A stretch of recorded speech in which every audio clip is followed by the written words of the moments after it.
it's Natasha and thank you so much for joining me today. Today I am going to have a video showing how we do that. Now sometimes I look at a craft project or a paper crafting project and I think, remind me how I do that. So I started off with that today, and then as per usual I kind of got sidetracked in comparing a few different ways and a few different looks when we're doing one type of technique. So anyhow, we're going to start off today. I have a couple of different stamps that are going to work well.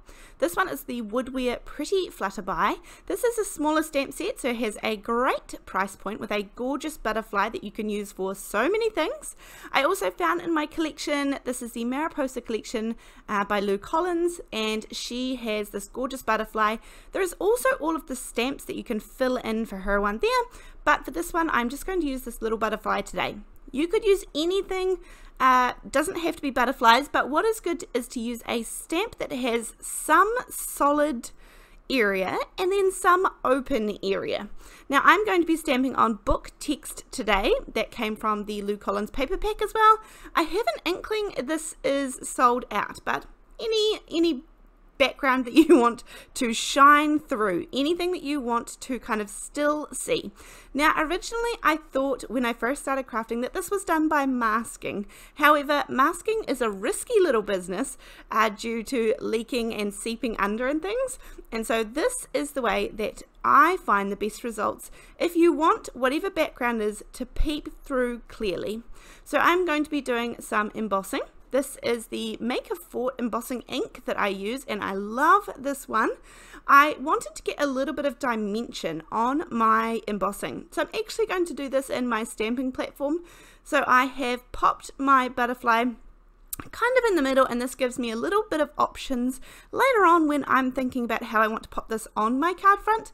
Anyhow, I stamp this once, take it off my sticky grid, and then I'm going to add some clear embossing powder. This way the clear embossing will allow us to see that everything that is in the background nice and clearly. It's going to kind of preserve what's underneath there, and no ink or anything will stick to the top. It will resist all of the mediums, not all, but pretty much all of the mediums that you can put on top of this.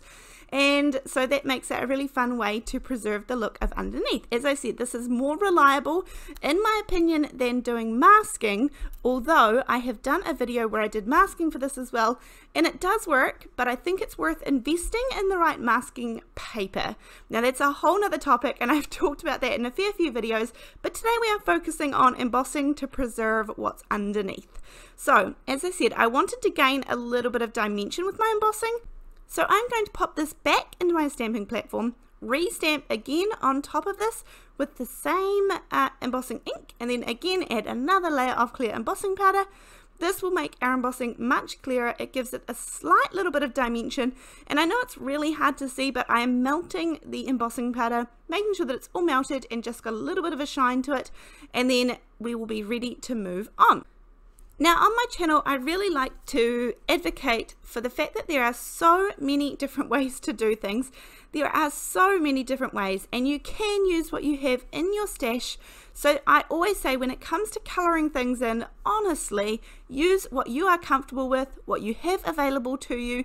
And for me, this is going to be using my dye inks like watercolours today. So I'm using the Simon Hurley dye inks. I have actually used the Reinkers, except for the green one, the later Gator. I can't find the Reinker to that one, so I just smushed the ink pad on it. And I'm going over with, first of all, a light kind of coating. I do need to bear in mind this is not watercolor paper. It is quite thick, but it is not watercolor paper. I'm using an Ultra water brush just because I like the pace of which the water comes out of this. It doesn't come out too fast at all, but I like the fact I can squeeze it to get a little bit more. And I'm going in with a really light color, and you're going to start to see the butterfly, but you really see the butterfly come through when I start to add more ink. So Simon's inks are very translucent. I like that about them. It's one of the features I really love.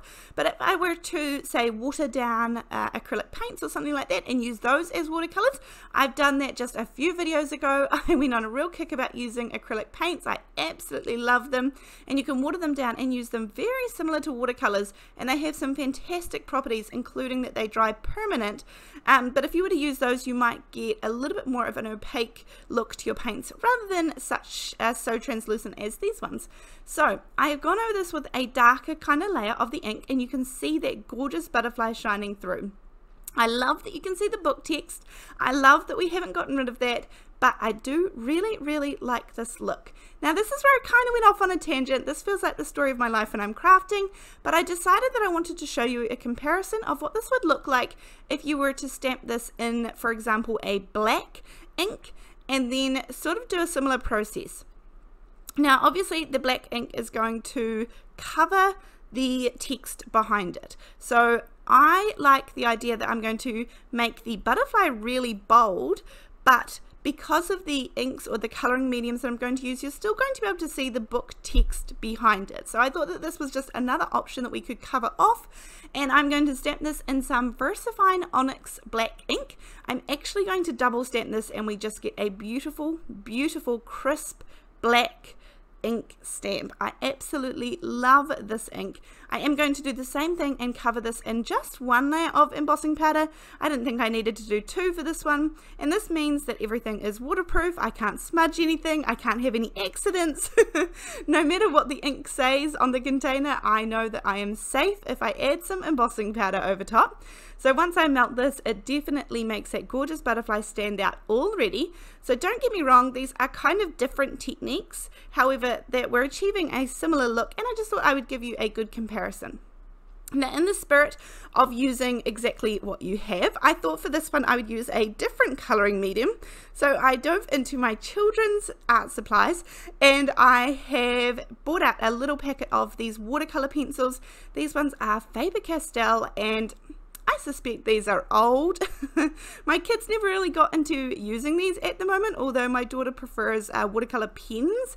But anyhow, I just thought, hey, I'll pop some of these on, and you can honestly make anything work. So I am just going to literally scribble some of the color onto my background here.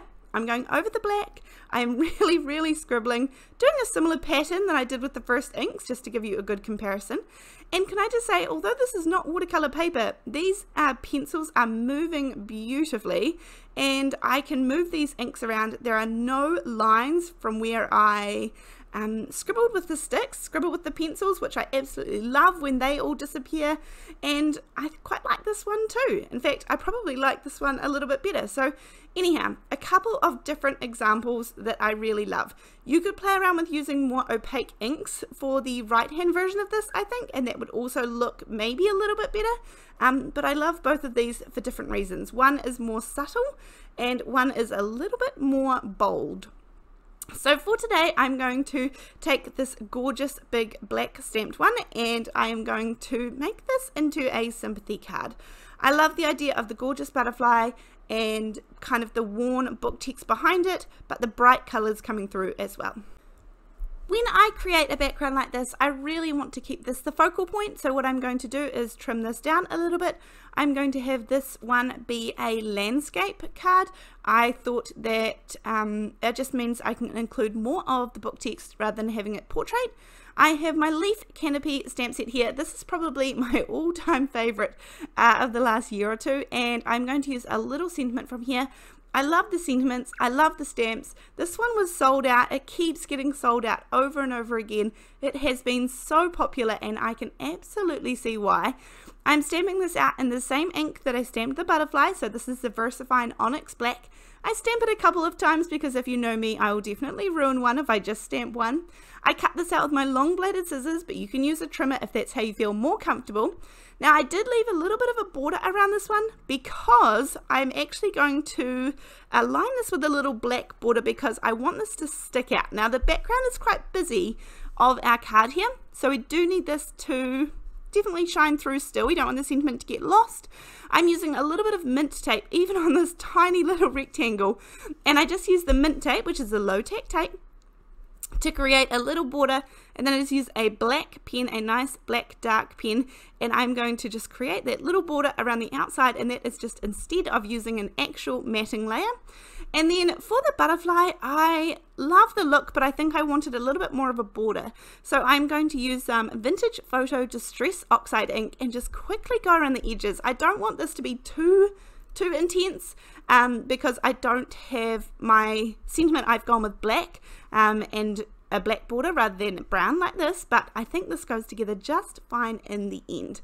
So I add a little bit with a finger dauber and on a scrap piece of paper, and then I'm going to pop this down onto my card base. For today I chose to use a craft card base. I haven't used these in ages, and sometimes I think it just feels nice to use something other than my crisp white card bases, which I absolutely love. I'm going to do my little trick here where I have all 4 of my little pieces as well as one in the center, and that way I can line up all of these before pulling out the tabs and having everything centered perfectly with a nice even border around the outside. And then I'll finish this off by popping the sentiment in the middle, but other than that, this is my gorgeous card finish for today. This didn't take me much time at all. This is a quick and easy technique if you are wanting to do some gorgeous embossing.